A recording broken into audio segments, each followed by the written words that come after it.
Good morning all dear students.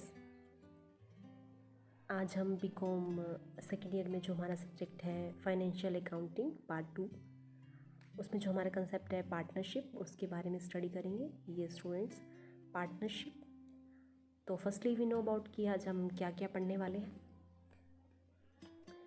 First is meaning of partnership, second is features of partnership, third is advantages of partnership, and last is limitations of partnership. Let's continue. Yes, firstly we discuss about need of partnership. ये students की partnership की ज़रूरत क्यों हुई, साझेदारी की आवश्यकता क्यों हुई। यस, साझेदारी से पहले जो बिजनेस का टाइप था एकाकी व्यापार। यस, एकाकी व्यापार, सिंगल प्रोप्राइटरशिप, जिसके अंदर एक ही व्यक्ति था जो बिजनेस को चलाता था, बिजनेस की देखरेख करता था, बिजनेस के सारे जो भी अकाउंट्स वर्क होते थे, लेन देन सभी को देखता था, और जो भी प्रॉफिट एंड लॉस होता था वो उसी को अकेला व्यक्ति ही बियरअप करता था। तो वह बिजनेस जो है एकाकी व्यापार ही करता, एकाकी व्यापार के अंतर्गत आता है। उसकी कुछ कमियां थी, वो क्या क्या हैं वो जान लेते हैं हम। First is limited sources. एकाकी व्यापार में जो एक अकेला व्यक्ति ही बिजनेस को संभालता था, इसकी वजह से जो है रिसोर्सेज लिमिटेड थे। Resources means capital, fix assets, current assets, जो भी हमारे रिसोर्सेज होते to required run the business, वो सारे जो है कम थे। Second is lack of capital. Yes, तो जो पूंजी की कमी थी, क्योंकि एक अकेला व्यक्ति ही बिजनेस चलाता था, तो उसके अंदर जो पूंजी की कमी थी, एक आल्सो एक जो है प्रॉब्लम थी एकाकी व्यापार में, सिंगल प्रोप्राइटरशिप में। Next is lack of managerial skills, प्रबंधकीय कुशलता की कमी, क्योंकि एक ही व्यक्ति था, वह बिजनेस के कार्य को देखता था, जिसकी वजह से जो है एक ही व्यक्ति खुद ही डिसीजंस लेता था, तो इतनी ज़्यादा जो इफ़ेक्टिव मैनेजर स्किल्स है वह नहीं थी, उसकी कमी थी। सेकेंड इज़ मोर बर्डन, जैसे कि मैंने आपको बताया सिंगल प्रोप्राइटरशिप में, एकाकी व्यापार में एक अकेला व्यक्ति ही बिजनेस को चलाता था, इसके कारण जो है एक ही व्यक्ति को जो भी बिजनेस से लाभ या हानि होता था वो उसे बियरअप करना पड़ता था। लाभ होता था तो ठीक है, बट अगर लॉस होता था तो उसे अकेले को ही उठाना होता था, जिसके कारण बिजनेस जो है बंद होने की कगार पर भी आ जाता था। तो ये सारी कमियां थी, जिसकी वजह से एक हमें नए बिजनेस की ज़रूरत थी, एक साझेदार की ज़रूरत थी। तो इन सब कमियों को देखते हुए एक नया टाइप आया बिजनेस का, इज़ कॉल्ड पार्टनरशिप। यस, तो इन कमियों को देखते हुए हमारा नया कंसेप्ट पार्टनरशिप जो है, पार्टनरशिप का उदय हुआ। तो let's know about partnership. Yes, meaning of partnership. According to Indian partnership act 1932, according to Indian partnership act 1932 section 4, partnership is the relation between two or more persons who have agreed to share the profit of a business carried on by all of them or any of them acting for all. Yes students, जो साझेदारी पर अधिनियम लागू होता वह है 1932, भारतीय साझेदारी अधिनियम 1932 सेक्शन 4 के अंदर इसकी डेफिनेशन दी गई है कि साझेदारी दो या दो से अधिक व्यक्तियों का संबंध है, जिसमें वे बिजनेस प्रॉफिट लाभ कमाने के लिए करते हैं, और बिजनेस जो है उनमें से किसी एक के द्वारा या उन सभी के द्वारा चलाया जाता है। तो this is the definition of partnership. Partnership पर जो है जो भी रूल रेगुलेशंस एप्लीकेबल होते हैं वो सारे पार्टनरशिप, इंडियन पार्टनरशिप एक्ट 1932 के अंतर्गत आते हैं। Yes, next topic, next concept is features of partnership. तो वन बाय वन हम डिस्कस करते हैं क्या क्या फीचर्स हैं। First is agreement. Yes, partnership जो है एक तरह का एग्रीमेंट है। जो भी व्यक्ति अपना साझेदार बनाता है बिजनेस में, तो वे एक समझौते के अंतर्गत बनाता है। उस समझौते में बिजनेस को चलाने के सारे जो है प्रोविज़न्स लिखी होती हैं कि एक क्या क्या बिजनेस किस तरह से चलाया जाएगा, बिजनेस का ऑब्जेक्टिव क्या होगा, कौन कौन साझेदार होगा, साझेदार की जो है क्या क्या जो है उनकी कैपिटल होगी, पूंजी कितनी लगाएंगे, इस तरह से उस एग्रीमेंट में मेंशन किया जाता है। सेकेंड इज एसोसिएशन ऑफ 2 और मोर पर्सन, जैसे कि मैंने आपको बताया कि पार्टनरशिप इज एग्रीमेंट बिटवीन 2 और मोर पर्सन्स। तो 2 या 2 से ज़्यादा इसके अंदर व्यक्ति होते हैं जो बिजनेस को रन करते हैं। थर्ड इज़ प्रॉफिट शेयरिंग, जैसे कि आपको मैंने बताया डेफिनेशन में कि साझेदारी में 2 या 2 से अधिक व्यक्ति मिलकर बिजनेस को लाभ कमाने के लिए चलाते हैं। यस, तो बिजनेस का जो ऑब्जेक्टिव है वो प्रॉफिट अर्न करना, मीन्स अगर कोई भी बिजनेस आगे तभी चलेगा अगर वो प्रॉफिट अर्न करेगा। Fourth is lawful, yes, fourth feature is lawful, means जो साझेदारी के ऊपर जो एक्ट लागू होता है वह है भारतीय साझेदारी अधिनियम 1932, जैसे कि मैंने आपको बताया इंडियन पार्टनरशिप एक्ट 1932 एप्लीकेबल होता है। उसी के अंदर जो है साझेदारी व्यवसाय को कैसे चलाना है सारे जो है प्रोविजंस मेंशन की गई हैं और उसके अकॉर्डिंग ही जो है पार्टीज़ को अपनी बुक्स ऑफ अकाउंट बनाकर रखने होते हैं। Fifth is to carry on business, yes, business को रन करने के लिए जो है मेन ऑब्जेक्टिव रहता है कि वो 2 या 2 से अधिक व्यक्ति मिलकर एक जो है लाफुल एक वैलिड ऑब्जेक्टिव को लेकर बिजनेस करें। तो these are the features. First is agreement, second is association of 2 और more person, third is profit sharing, fourth is lawful, and fifth is to carry on business. So these are the features of the partnership. Next topic is advantages of partnership, साझेदारी के लाभ। तो one by one हम discuss कर लेते हैं कि साझेदारी के क्या क्या लाभ हैं। First is easy formation, yes, जैसे कि मैंने आपको बताया साझेदारी पर जो है इंडियन पार्टनरशिप एक्ट 1932 एप्लीकेबल होता है, जो उसके अंदर रूल रेगुलेशंस दिए गए हैं सारे साझेदारी के लागू होते हैं। इजी फॉर्मेशन है, अगर हम बात करें कंपनी की तो कंपनी और पार्टनरशिप की फॉर्मेशन की बात करें तो जो साझेदारी की फॉर्मेशन है, साझेदारी का निर्माण है वो ज़्यादा जो है ईजी रहता है। सेकेंड इज़ लेस बर्डन, जैसे कि मैंने आपको बताया एकाकी व्यापार में एक अकेला व्यक्ति ही होता था जो कि बिजनेस की देखरेख करता था और जो भी बिजनेस में प्रॉफिट्स और लॉस हुआ करते थे वो एक अकेला व्यक्ति ही सहन करता था। तो अब अगर पार्टनरशिप में 2 या 2 से अधिक मेंबर हो जाते हैं तो उससे क्या होगा कि बिजनेस का जो भी लॉस होगा तो वह इक्वली या उनकी पूंजी अनुपात में जो है साझेदारों में बांट दिया जाएगा। तो इससे क्या होगा, एक अकेले व्यक्ति पर जो है बर्डन वो कम हो जाएगा। थर्ड इज़ इफ़ेक्टिव मैनेजमेंट, जैसे कि हमने पीछे बात की थी कमियों में, तो जो एकाकी व्यापार की एक कमी निकल कर आई थी कि जो लैक ऑफ जो है इफ़ेक्टिव मैनेजमेंट, तो वहाँ पर जो एक कुशल प्रबंध की जो कमी थी वह साझेदारी के माध्यम से पूरी होती है। तो साझेदारी में 2 या 2 से ज़्यादा साझेदार होते हैं जो मिलकर बिजनेस करते हैं, उसमें से कुछ साझेदार जो है इफ़ेक्टिव जो है कार्यकुशल होते हैं जो बिजनेस को रन करने में हेल्प करते हैं। और जो कुछ ऐसे व्यक्ति होते हैं जो जिनके पास सोर्स ऑफ फंड है, जो कि फंड की कमी को पूरा करते हैं, जो कि हम आगे बताने ही वाली हूँ मैं next point.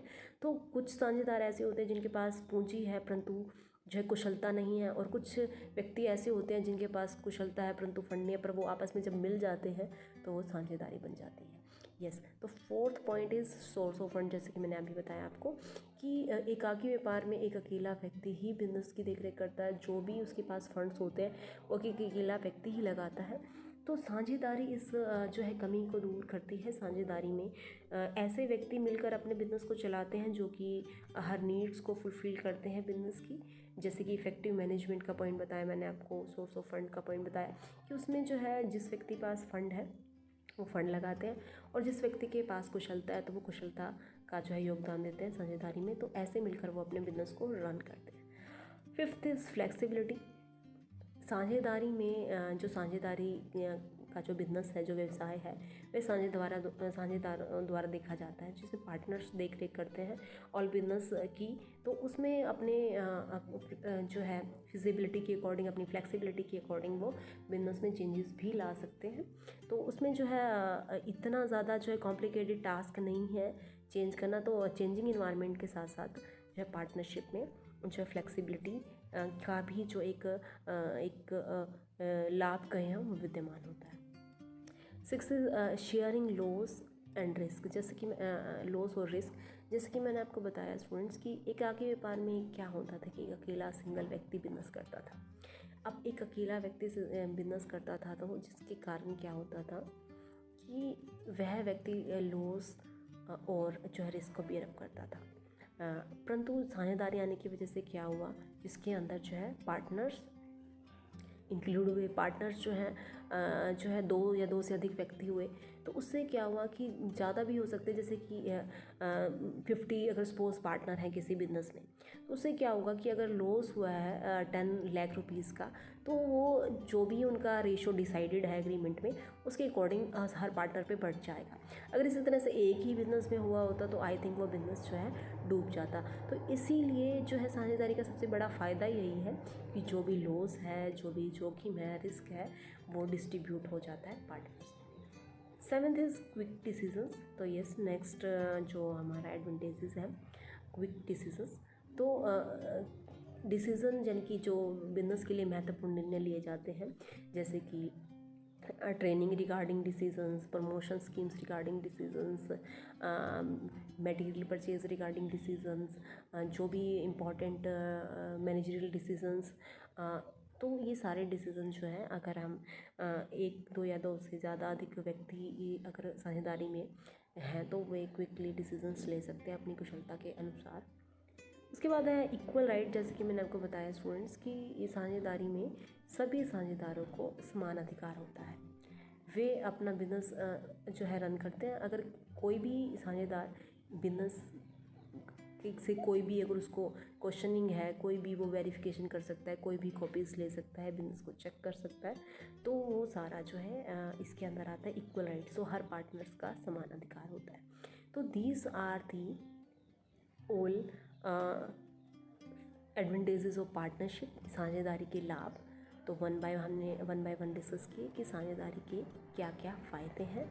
First is easy formation, second is less burden, third is effective management, fourth is source of fund, fifth is flexibility, sixth is sharing loss और risk, seventh is quick decision and last is equal right. तो these are the all advantages of partnership.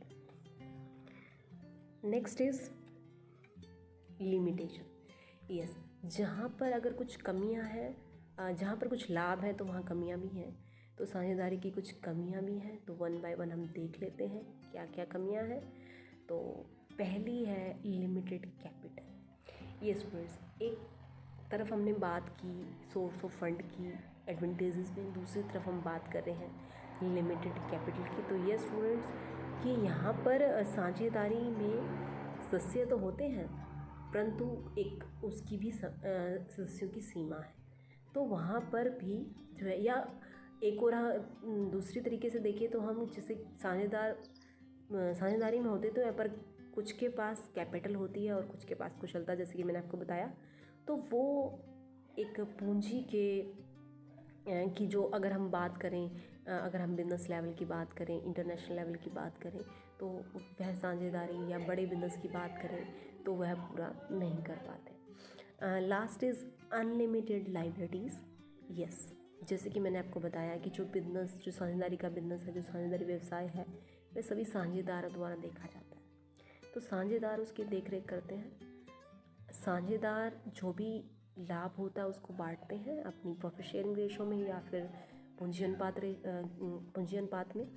तो अगर business में loss होता है और वो अपनी बिजनेस की एसेट से बियर अप नहीं कर पा रहे हैं, पूरा नहीं कर पा रहे हैं, तो जो है उन्हें अपनी पर्सनल एसेट से भी जो है भुगतान करना पड़ सकता है। तो यहाँ पर जो एक सबसे बड़ा ड्रॉबैक है पार्टनरशिप का वो यही है अनलिमिटेड लाइबिलिटीज़, कि यहाँ पर जो दायित्व है असीमित है।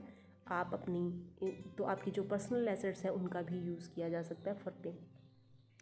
Third is instability. यस, यहाँ पे स्टेबिलिटी नहीं है, क्योंकि अगर साझेदारी में एक भी साझेदार पार्टनरशिप से जाता है तो वो साझेदारी ख़त्म हो जाती है, फिर हमें नए सिरे से साझेदारी शुरू करनी होती है।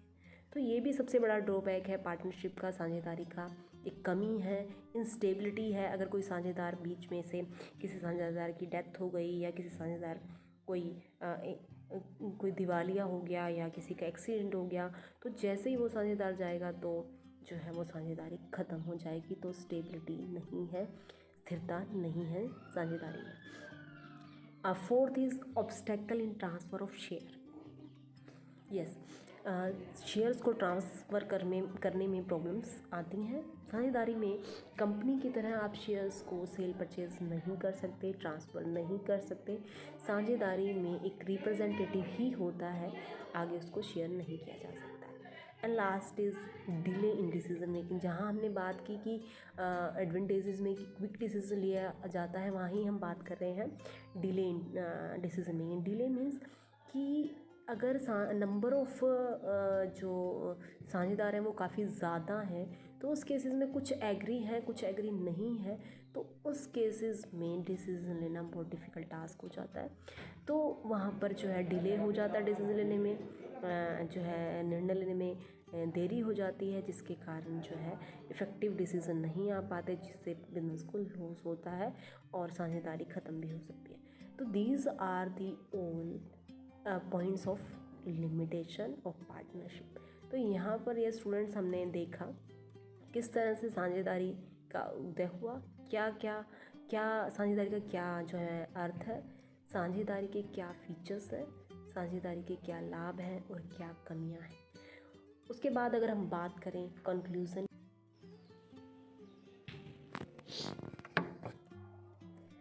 ये थे हमारे पॉइंट्स जो है लिमिटेशंस के। उसके बाद हम बात करते हैं कंक्लूज़न की। Yes, conclusion. तो पार्टनरशिप व्यवसाय के कुछ लाभ है तो वहाँ कमियाँ भी हैं। अगर हम इन कमियों को दूर कर पाएँ तो साझेदारी एक व्यवसाय का अच्छा जो विकल्प है। कंक्लूज़न में हम कह सकते हैं partnership is a most popular form of business and most popular form of business and its success depends on partners. Yes student.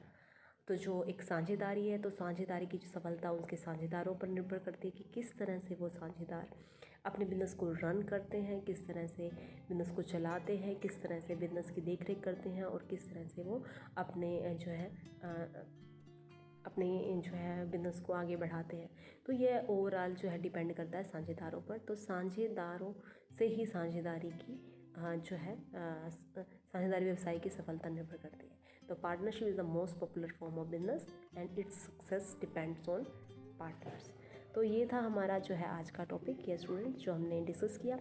उसके बाद एक क्वेश्चनियर है जिसे आप देखेंगे और प्रैक्टिस करेंगे। तो आज का हमारा टॉपिक यही था, साझेदारी, साझेदारी का अर्थ, साझेदारी के लाभ, साझेदारी की सीमाएं और साथ में साझेदारी की विशेषताएं।